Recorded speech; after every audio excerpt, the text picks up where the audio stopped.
प्रदीप्त कुमार महांती पूर्वतन केदापड़ा ब्लॉक अध्यक्ष। ये खाली पंचायत स्तरीय होनी सारा ओडिशा रे सबु पंचायत रे सचेतनता शिविर आरंभ होईची एवं ये सप्ताहव्यापी चलो सबु जगार। तेणुक आम सरकार जो योजना दीर्घ 1999 मसीहा पर 23 वर्ष ऊर्ध्व हेब नवीन बाबू जो जो कार्यक्रम सारा ओडिशा रे करिसेंती एवं आज 1 नंबर मुख्यमंत्री भावे सारा भारत वर्ष रे प्रतिपादित होइसेंती।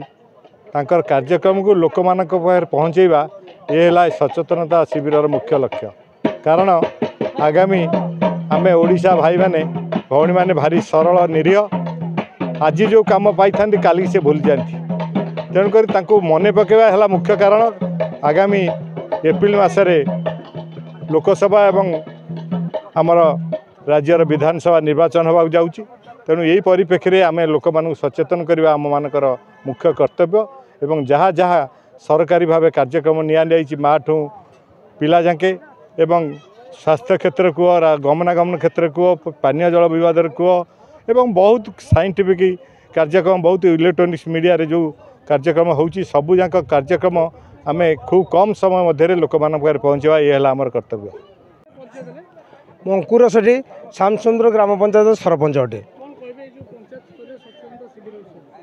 आज जो 9 तारिख आज जो आम श्यामचंद्र पंचायत सचेतना शिविर माने सरकार तरफ माने सरकार जो कार्यक्रम कर लोकलोचन को नवा एवं आगामी दिन में केमती लोक आहरी स्वाभाविक हे से सचेतना कार्यक्रम कर 23 वर्ष भितर आम पंचायत रे जो कार्यक्रम 5D स्कूल हो अपना मंडप हो मैंने रास्ता हो कि पानीय जलर सुविधा हो जहाँ भी करा से सचेतन करने आज माने प्रयास चलता।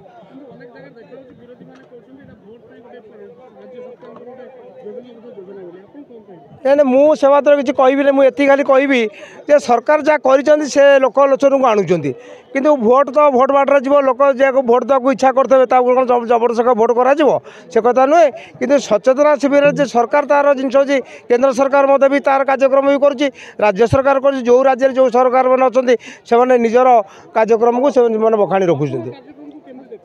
मु देखुचे पंचायत रे मु प्राय 2 वर्ष है तो सरपंच होगलानी किसी कम आम आखे जो थिला कम बकेया कम किसी कम सरकार हाथ नहीं करुँच भी घटना आगामी दिन जो कम अच्छी करे बोली आम आशा भरसा भी अच्छी।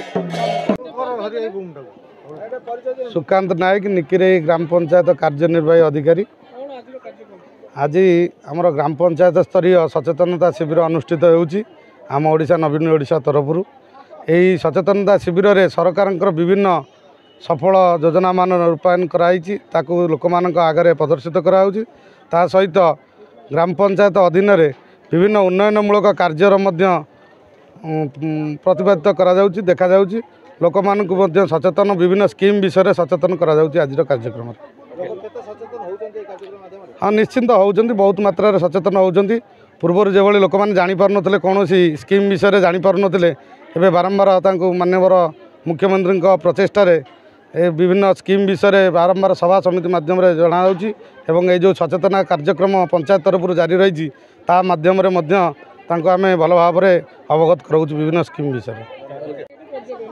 नमस्कार मु निकिराई समिति सभ्य प्रेमवदा दास।